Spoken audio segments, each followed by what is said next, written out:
thinking about what I'm going to do today. I'm going to start off doing this, making coffee. And then I'm going to go for a run. Gotta go for a run, keep the workout thing going. I'm going to go run my loop that I also walk. It's not very original. And then I have to go get our, there we go.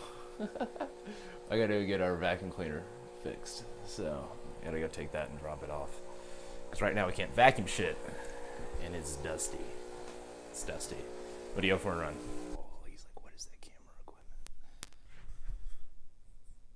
I'm going for a run. I just want to write down something, get it on my whiteboard so I have it.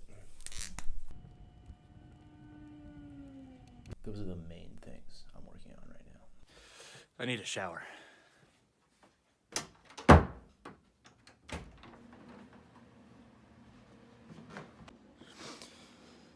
This is one of my older black shirts, so we're good to go. Gotta go drop off a vacuum.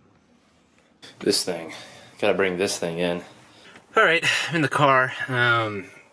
Using this new camera. It's my mother's camera. It's got a really nice image quality, but I'm worried about... I can't plug a mic into it, so I'm worried about the audio levels.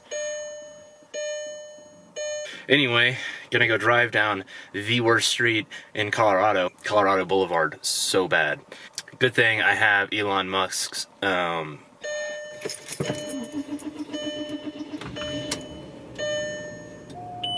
thing I have Elon Musk's Audible book on Audible. This is on a tape. This is how old and shitty my car is.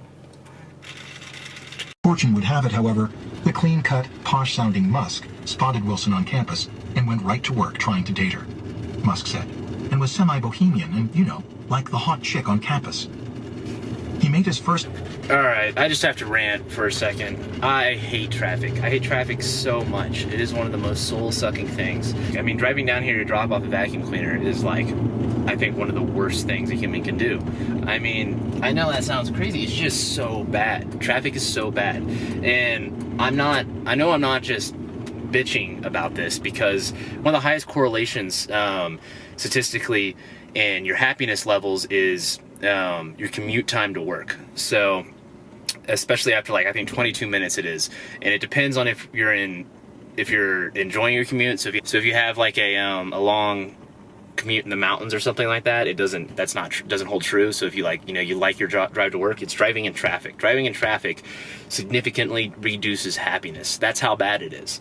And so yeah, I mean, just driving down here is just the worst. This is the worst traffic endeavor. I'm generally a really nice guy and I'm really happy, but if I have to sit in traffic on Colorado Boulevard, I lose my shit. Like, I just get so angry, and I'm never angry about at any other time. This is the only time that I get angry. So if you're listening to this and you want some advice, my advice to you is, if you pick a job for the sake of your mental health, live close to your work.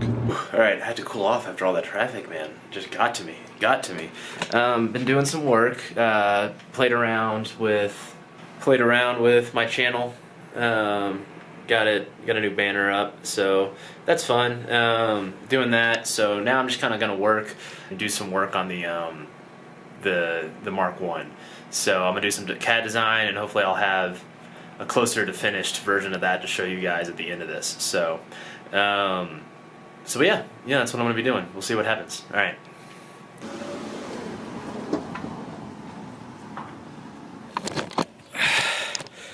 So what I'm thinking about right now is this suit of armor. I'm thinking about where the joints are going to go right now. So one joint is going to be here, which you saw yesterday, and that's going to allow for this motion right here, abduction and adduction. And then there's going to be one on the back and one on the front, and then there's going to be a bar that comes around and connects them into one point. So that bar comes around. On that, completely 90 degree to the axis of rotation, is going to be another one that allows your arm joint to go this way and this way, a single joint this time, like that. And then what I realized I needed in order to properly get the rotation and just have the hand be free is one more joint that goes around this joint like this, to allow for internal and external rotation of the shoulder like this. So internal and external rotation like that. And then the same thing is going to be true on the legs. So the legs, there'll be a joint here and a joint here, and those will allow for this way, and then there'll be that bar coming across like this, and then another joint here, and that joint will allow for this way, this way, this way, and this way. So flexion and extension, abduction, adduction, and then we need internal and external rotation, so there'll be another joint right here. All those joints I have pretty figured out. The problem is that I'm starting to realize is this was just going to be a solid core, so we were going to completely forget about the ability to shrug your shoulders, which is called depression and elevation, and then we were going to forget about these two motions right here on this plane, which would be the transverse plane. So this plane, I can't remember the name of this one, but pushing your shoulders forward, like if you're reaching forward like a gymnast, that movement of the shoulder girdle. So we're essentially forgetting about shoulder girdle movement for this. So when I lift it, I'll have to keep my shoulder joint, this joint, in one place and go like this and this and this, but I won't be able to go like this and reach up, or this and reach down, because I won't have any shoulder girdle movement. And the reason for that is to make it simpler. I could potentially do shrugging. I'm definitely not going to be able to do this. This is a very difficult one. The closer these joints get to the closer your body is where we start to have issues. So this joint all moves right here. The axis of rotation is almost exact dead center for this motion and this motion right here. So the axis is it's almost exact dead center for both shoulders like this. And then the head was just going to be completely locked out. You'll be able to turn your head inside the helmet, but the helmet will just stay place. So that's going to be a solid joint too. This was the idea. But now I'm worried about just being able to walk in this thing, because it's going to be so heavy, and it's probably not going to be actuated at the beginning. I mean, I'm probably going to weld it and just put it on and see if I can walk in it and see what it feels like before I even do actuation on it. So I have to be able to move in it, and if the body, and then this was just going to be a completely single welded unit, and so if the body is completely solid, the way I'm going to have to walk is I won't be able to turn my hips independent of my shoulders, so the way I'm going to have to walk is going to be like this, boom, boom, like that, in order to take a step. I'm going to have to completely turn, like, really like some kind of weird thing, like something out of like an old movie.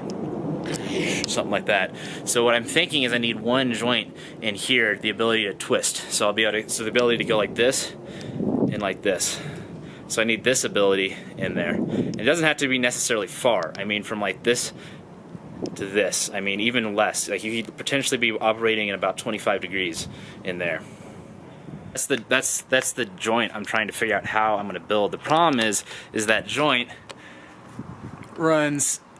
Oh, don't shut the camera. It runs.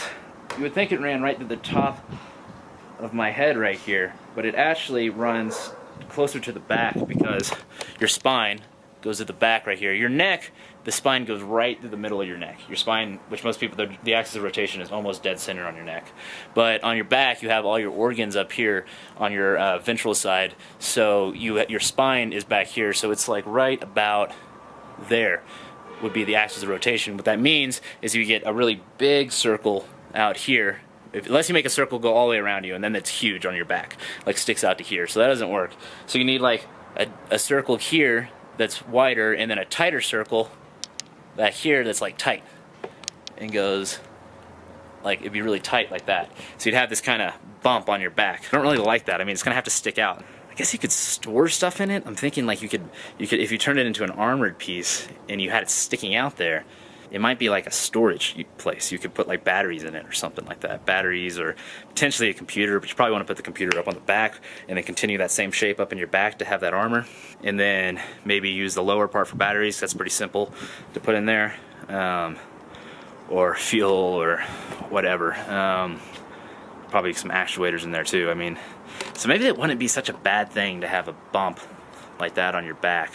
I'm up here in my office, and I'm gonna rebuild it. So this was the this was attempt 1. So I'm done with this one. Not gonna work anymore, and too many things are wrong with it. This is usually how I work. I usually have like probably, I don't know. I got there hundreds of prototypes, like I said. So that's scrapped. So now I have this build outline here. That was just the joint builds that I'm gonna do. So that's gonna allow me that's how I'm gonna build it out to design it. So I'm starting with this joint here, which is the one I was talking about, and then I'm gonna build up and out, and then down and out.